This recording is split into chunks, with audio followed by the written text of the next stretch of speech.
वाह, ये तो बहुत मजेदार है। बेस्ट है यार की बिरयानी तो वाकई में ही बेस्ट है। पहले इनसे जानते हैं कि इनका मेन्यू क्या है और इनको कैसा फीडबैक मिल रहा है।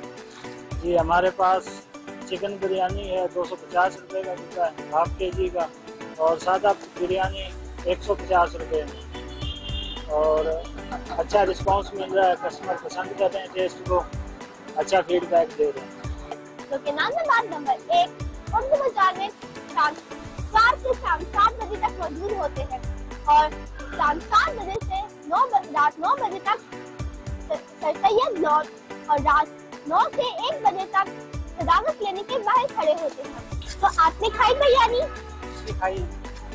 आपको कैसी लगी? बहुत अच्छी है।